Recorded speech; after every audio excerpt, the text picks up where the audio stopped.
السلام علیکم پیارے دوستو، بسم اللہ الرحمن الرحیم۔ سچے اور دلچسپ واقعات سننے کے لیے ہمارے چینل کو سبسکرائب کریں۔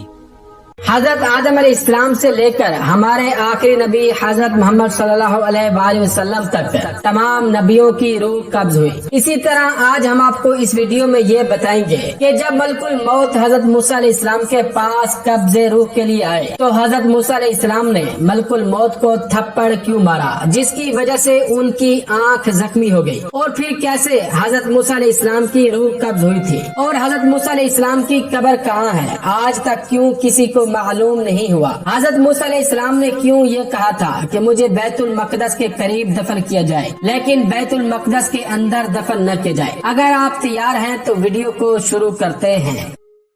دوستو، خداوند متعال نے روز اول سے لے کر حضرت محمد صلی اللہ علیہ وآلہ وسلم تک نسل آدم کی ہدایت کے لیے بہت سی برگزیدہ ہستیوں کو نبوت عطا کی تاکہ وہ لوگوں کو توحید کا درس دیں اور دین حق سے روشنا کروائیں۔ خداوند متعال نے انسانوں کی ہدایت کے لیے جن ہستیوں کو چنا ان میں سے ایک حضرت موسیٰ علیہ السلام بھی ہیں، جنہیں بنی اسرائیل کی ہدایت کا مشن سونپا گیا۔ حضرت موسیٰ علیہ السلام کا ذکر قرآن مجید کی 30 سے زیادہ صورتوں میں آیا ہے، جن میں حضرت موسیٰ علیہ السلام کی زندگی اور ان کی زندگی میں پیش آنے والے حالات و واقعات کی طرف 100 سے زیادہ بار اشارہ کیا گیا ہے، اور حضرت موسیٰ علیہ السلام کا نام قرآن مجید میں 128 بار آیا ہے۔ خداوند متعال نے آپ علیہ السلام کی زندگی میں پیش آنے والے حالات و واقعات کو تفصیل سے بیان فرمایا ہے۔ دوستو، بنی اسرائیل وہ قوم ہے جن کو خداوند متعال نے بہت ساری نعمتیں عطا کی، لیکن یہ قوم پھر بھی نافرمانی کرتی رہی۔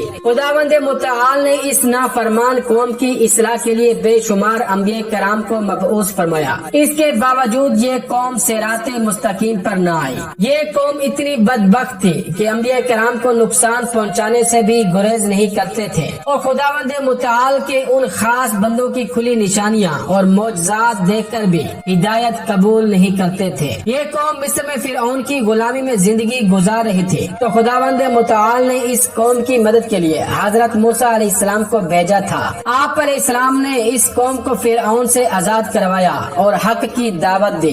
دوستو، حضرت موسیٰ علیہ السلام نے اپنی مبارک زندگی میں بہت ساری مشکلات کا سامنا کیا۔ اہل علم نے حضرت موسیٰ علیہ السلام کی زندگی کو 5 حصوں میں تقسیم کیا ہے: پیدائش سے لے کر محل فرعون میں پرورش تک کا زمانہ، مصر سے نکلنا اور حضرت شعیب علیہ السلام کے پاس 10 سال قیام کا زمانہ، نبوت عطا ہونے اور فرعون اور اس کی حکومت سے تنازعات کا زمانہ، فرعون کی غلامی سے بنی اسرائیل کو آزاد کروانا اور بیت المقدس کی جان ہجرت کا زمانہ، آزادی ملنے کے بعد بنی اسرائیل کی نافرمانیوں کا زمانہ شامل ہے۔ دوستو، اب ہم بات کرتے ہیں کہ ملک الموت نے حضرت موسیٰ علیہ السلام کی روح قبض کیسے کی۔ ملک الموت ایک دن حضرت موسیٰ علیہ السلام کے پاس آیا تو حضرت موسیٰ علیہ السلام نے فرمایا، دیدار کے لیے آئے ہو یا قبض روح کے لیے؟ ملک الموت نے کہا، میں روح قبض کرنے کے لیے آیا ہوں۔ حضرت موسیٰ علیہ السلام نے فرمایا، تو اتنی اجازت دو کہ میں اپنی والدہ اور خاندان سے الوداع کہہ سکوں۔ ملک الموت نے کہا، میرے پاس اتنا وقت نہیں ہے۔ حضرت موسیٰ علیہ السلام نے کہا، تو اتنی اجازت دے دو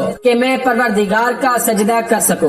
ملک الموت نے کہا، اجازت ہے۔ حضرت موسیٰ علیہ السلام نے سجدہ کیا اور خدا کے حضور عرض کی، خدایا ملک الموت کو حکم دے تاکہ وہ مجھے اتنی مہلت دے کہ میں اپنی والدہ اور خاندان سے الوداع کر سکوں۔ اللہ تعالی نے حضرت اسرائیل علیہ السلام کو حکم دیا کہ موسیٰ علیہ السلام کو اتنی مہلت دے دو کہ وہ اپنی والدہ اور خاندان کو الوداع کہہ سکے۔ اجازت مل گئی۔ حضرت موسیٰ علیہ السلام والدہ کی خدمت میں آئے اور عرض کی، امی جان مجھے اجازت دیں، مجھے سفر پر جانا ہے۔ والدہ نے فرمایا، کون سے سفر پر جا رہے ہو؟ حضرت موسیٰ علیہ السلام نے عرض کی، سفر آخرت درپیش ہے۔ یہ سن کر والدہ بہت روئی اور اپنے بیٹے کو الوداع کہا۔ پھر حضرت موسیٰ علیہ السلام اپنے بیوی بچوں کے پاس گئے اور ان کو بھی الوداع کہا۔ حضرت موسیٰ علیہ السلام کا ایک بچہ چھوٹا تھا، وہ حضرت موسیٰ علیہ السلام سے لپٹ گیا۔ وہ کسی طریقے سے حضرت موسیٰ علیہ السلام کو چھوڑنے پر آمادہ نہ ہوا۔ حضرت موسیٰ علیہ السلام اپنے بچے کی محبت سے بہت زیادہ متاثر ہوئے اور عرض کی، خدایا میں مزید مہلت چاہتا ہوں کیونکہ میں اپنے اس بچے سے بہت مانوس ہوں۔ نہ جانے میرے بعد اس کے نان و نفقے یعنی خرچ و اخراجات، روٹی پانی اور کپڑے کا کیا بنے گا۔ اللہ تعالیٰ نے وحی فرمائی، اے موسیٰ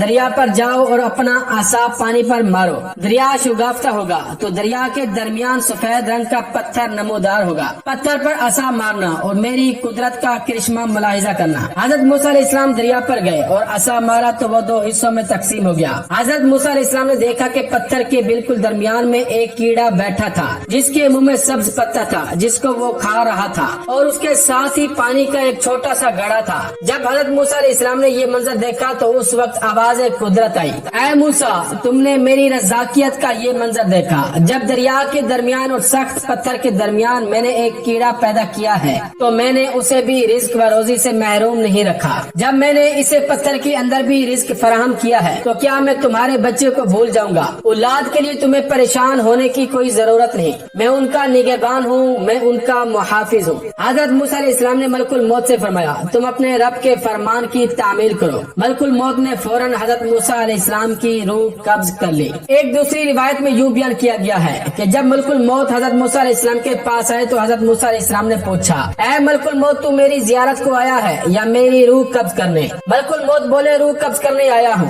हजरत मूसा अलैहिस्सलाम ने फरमाया, तू किस राह से मेरी रूह कब्ज करेगा? मलकुल मौत बोले, तुम्हारे मुँह से। हजरत मूसा अलैहिस्सलाम ने फरमाया, तुझको मालूम होना चाहिए कि मैंने मुँह से खुदा से कलाम किया। इन्होंने कहा कि मैं आँख से निकाल लूंगा, तो हजरत मूसा अलैहिस्सलाम कहने लगे, आँख से मैंने खुदा का नूर देखा है। मलकुल मौत ने कहा, अच्छा, हम पैर की राह से निकाल लेंगे। हजरत मूसा अलैहिस्सलाम ने फरमाया कि मैं पैर से चलकर कोहे तूर पर गया। फिर मलकुल मौत ने कहा कि मैं खुदा के हुक्म से तेरी रूह कब्ज करूंगा। बस हजरत मूसा अलैहिस्सलाम बहुत गुस्से में आए और कहा, ऐ इज़राइल, कितने हजार कलाम मैंने खुदा से बिला वास्ता किए, कोई बीच में वास्ता न था। बस आपस की इज्जत की कसम है कि जल्दी जान देना पसंद न करूंगा। खुदावंद मुतआल से मेरा और भी सवाल है। मलकुल मौत ये सुनकर चले गए। एक दिन हजरत मूसा अलैहिस्सलाम बहुत खुश होकर कोहे तूर से नीचे आ रहे थे और रास्ते में क्या देखते हैं, 7 आदमी एक कब्र खोद रहे हैं। उनसे पूछा, तुम किस वास्ते ये कब्र खोद रहे हो? इन्होंने हजरत मूसा अलैहिस्सलाम से कहा, जो साहिब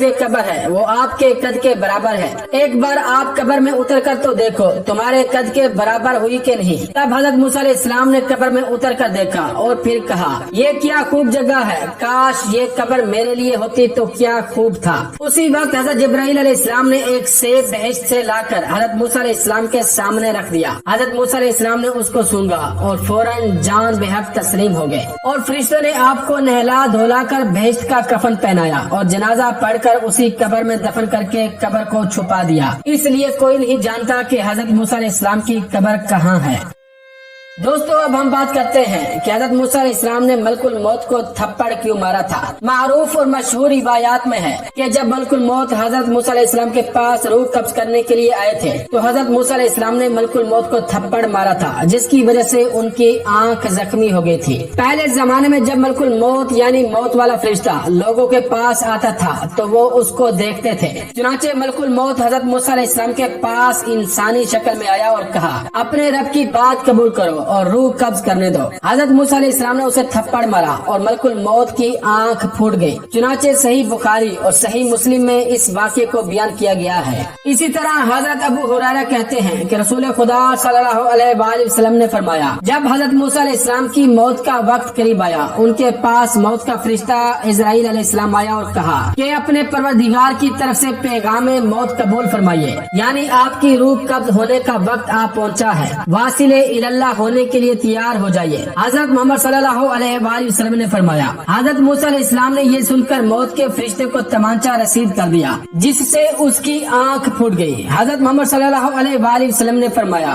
मौत का फरिश्ता दरबारे इलाही में वापस गया और अर्ज किया कि परवरदिगार, तूने मुझे रूह कब्ज करने के लिए अपने एक ऐसे बंदे के पास भेजा जो मौत नहीं चाहता, और ये कि उसने मेरी आंख भी फोड़ दी है। हजरत मोहम्मद सल्लल्लाहु अलैहि वसल्लम ने फरमाया, अल्लाह ताला ने मौत के फरिश्ते की ये शिकायत सुनकर उसकी आंख दुरुस्त कर दी और ये हुक्म दिया कि मेरे बंदे मूसा अलैहिस्सलाम के पास दोबारा जाओ और उनको मेरा ये पैगाम पहुंचाओ कि क्या तुम तवील जिंदगी चाहते हो। अगर तुम तवील जिंदगी चाहते हो तो किसी बैल की कमर पर अपना हाथ या दोनों हाथ रख दो, तुम्हारे उस हाथ या दोनों हाथों के नीचे जितने बाल आ जाएंगे, उनमें से हर एक बाल के एवज तुम्हारी जिंदगी में 1-1 साल का इजाफा हो जाएगा। मौत के फरिश्ते ने दोबारा हाजिर होकर हजरत मूसा अलैहिस्सलाम को अल्लाह ताला का ये पैगाम सुनाया तो हजरत मूसा अलैहिस्सलाम ने फरमाया कि इस तवील जिंदगी का भी आखिरी नतीजा मौत ही है, तो फिर वो आज ही क्यों न आ जाए। मैं इसी वक्त मौत की आगोश में जाने के लिए तैयार हूँ, लेकिन मेरी ये दुआ जरूर है कि रब्बे करीम तदफीन के लिए मुझे अर्ज़ मुकद्दस यानी बैतुल मक़दस से करीब कर दे, अगरचे एक फेंके हुए पत्थर के बेकदर हो। इसके बाद रसूल खुदा सल्लल्लाहु अलैहि वसल्लम ने सहाबे कराम को मुखातिब करके फरमाया कि अगर मैं बैतुल मक़दस के करीब होता तो तुम्हें हजरत मूसा अलैहिस्सलाम की कब्र का निशान दिखा देता, जो एक रास्ते के किनारे पर सुर्ख टीले के करीब है। ऐसा क्यों हुआ? इस बारे में इब्ने बताल लिखते हैं कि असल में अल्लाह ताला ने फरिश्ते को हजरत मूसा अलैहिस्सलाम के इम्तिहान के लिए भेजा था, ना के मौत के लिए। इमाम नौवी ने इस हदीस की शरह में इसकी मुख्तलिफ वजूहात तहरीर फरमाई है। एक वजह ये बयान फरमाई है कि दर हकीकत उसमें थप्पड़ खाने वाले फरिश्ते का इम्तिहान था, यानी अल्लाह ताला के मुकद्दस अंबिया कराम अलैहिमुस्सलाम की रूह कब्ज करते हुए पहले इजाजत ली जाती है, यूँ जाकर बराह रास्त रूह की हवालगी का मुतालबा नहीं किया जाता, और अल्लाह ताला जिसका चाहे इम्तिहान लेते हैं और जो चाहे अपनी मखलूक में पैदा फरमा देते हैं। एक और तौजी ये बयान की गई है कि मलकुल मौत जब इंसानी शक्ल में आया और उसे रूह कब्ज करने की बात की तो पहले पहल हजरत मूसा अलैहिस्सलाम ने उसे पहचाना ही नहीं और इंसान समझते हुए अपने दिफा में उसे थप्पड़ मारा। और ये ज़ाब्ता है कि जब फरिश्ता या जिन इंसानी शक्ल में मुतशक्किल हो तो उसमें उतनी ही जान होती है जो एक ताकतवर इंसान में हो सकती है, लिहाजा मलकुल मौत हजरत मूसा अलैहिस्सलाम के थप्पड़ की ताब न ला सके। रब्बे करीम मुझे अर्ज़ मुकद्दस से करीब कर दे। हजरत मूसा अलैहिस्सलाम ने आखिरी वक्त में ये दुआ इसलिए की कि वो बैतुल मक़दस के करीब दफन होना चाहते थे, और उस जमाने में वही जगह सब जगहों से ज्यादा अफजल थी, क्योंकि ये अंबिया का मदफन और मज़ारात की जगह थी। हो सकता है कि मज़कूरा वाक़े के वक्त हजरत मूसा अलैहिस्सलाम सहराए सीना में होंगे, लिहाजा इन्होंने आखिरी वक्त में यानी बैतुल मक़दस की कुर्बत की ख्वाहिश जाहिर की और उस ख्वाहिश की शिद्दत को जाहिर करने के लिए कहा कि चाहे यहाँ से वो कुर्बत इतने कम फासले के बराबर ही क्यों न हो जो एक फेंका हुआ पत्थर तय करता है। नीज इन्होंने बैतुल मक़दस के करीब दफन होने की ख्वाहिश तो जाहिर की, लेकिन बैतुल मक़दस के अंदर दफन होने की ख्वाहिश का इजहार नहीं किया। इन्हें ये खौफ था कि अगर मैंने बैतुल मक़दस में दफन होने की ख्वाहिश की तो मेरी कब्र बहुत मशहूर और जियारत गाहे खलाइक हो जाएगी, और हो सकता है कि लोग इसकी वजह से कितने फितने और बुराई में मुब्तला हो जाएंगे। बाज़ मुहक्किकीन ने लिखा है कि हदीस में जिस सुर्ख टीले का जिक्र है वो एक बस्ती अरीहा के करीब है, और बस्ती सहराए सीना के सबके करीब वादी मुकद्दस का इलाका है। एक दूसरी रिवायत में मौजूद है कि जब हजरत मूसा अलैहिस्सलाम की खिदमत में मौत का फरिश्ता हाजिर हुआ तो वो इंसानी शक्ल सूरत में था। हजरत मूसा अलैहिस्सलाम उसको देखकर पहचान न सके कि ये मौत का फरिश्ता है और मेरी रूह कब्ज करने आया है। इनको ये नागवार गुजरा कि एक अजनबी शख्स बगैर इजाजत के क्यों उनके खलवत खुदा में घुस आया है। फिर उसने उनको मौत का पैगाम दिया तो ये खतरा भी हुआ कि कहीं ये शख्स कत्ल करने की नीयत से तो मेरे पास नहीं आया। इसलिए हजरत मूसा अलैहिस्सलाम को तैश भी आया और हजरत मूसा अलैहिस्सलाम ने इसके खिलाफ दिफाई इकदाम करना जरूरी समझा। चुनाचे मलकुल मौत के मुंह पर तमाचा मार दिया। फरिश्ता बशक्ल इंसान था, लिहाजा बशरी असरात ने काम किया और हजरत मूसा अलैहिस्सलाम के जबरदस्त तमाचे की चोट से उसकी आंख जाती रही। मौत का फरिश्ता दरगाह इलाही में जा पहुंचा। अब अल्लाह ताला ने उसको फिर मलकोती हयात पर वापस किया और हजरत मूसा अलैहिस्सलाम की खिदमत में दोबारा भेजा, और इस तरह वो उस ऐब व नुकसान से बरी हो गया जो बशरी शक्ल सूरत में आंख मजरू हो जाने से पैदा हो गया था। इधर फरिश्ते मौत ने हजरत मूसा अलैहिस्सलाम के ख्यालात से आशना हुए बगैर खुद ही ये समझ लिया कि हजरत मूसा अलैहिस्सलाम मौत के नाम से खफा हो गए और मौत नहीं चाहते, और दरबार इलाही में जाकर यही शिकायत भी की। लेकिन अल्लाह ताला तो असले सूरत हाल जानता था। खुदावंद मुतआल ने फरिश्ते की गलत फहमी और हजरत मूसा अलैहिस्सलाम की जलालत शान दोनों के इजहार के लिए ये तरीका इख्तियार फरमाया कि फरिश्ते मौत दोबारा हजरत मूसा अलैहिस्सलाम की खिदमत में हाजिर हुआ और एक बलीग अंदाज में मौत का पैगाम पहुंचाया। उधर हजरत मूसा अलैहिस्सलाम ने उस अजनबी शख्स के यकायक गायब हो जाने पर फौरन महसूस कर लिया था कि दर हकीकत ये मामला खुदावंद मुतआल का है। चुनाचे फरिश्ते मौत ने जब दोबारा हाजिर होकर हजरत मूसा अलैहिस्सलाम को पैगाम इलाही सुनाया तो उनका तर्ज अमल और तरीके गुफ्तगू फौरन बदल गया। फिर हजरत मूसा अलैहिस्सलाम ने पैगाम मौत को लब्बैक कहने में जरा भी देर नहीं की। तो ये था आज का वाकया। दोस्तों, अगर वाकया पसंद आया हो तो इस वीडियो को लाइक करें, कमेंट करें और शेयर करें, और इसी तरह के सच्चे और दिलचस्प वाकयात सुनने के लिए हमारे चैनल को सब्सक्राइब करें। अस्सलामु अलैकुम वरहमतुल्लाहि वबरकातुहू।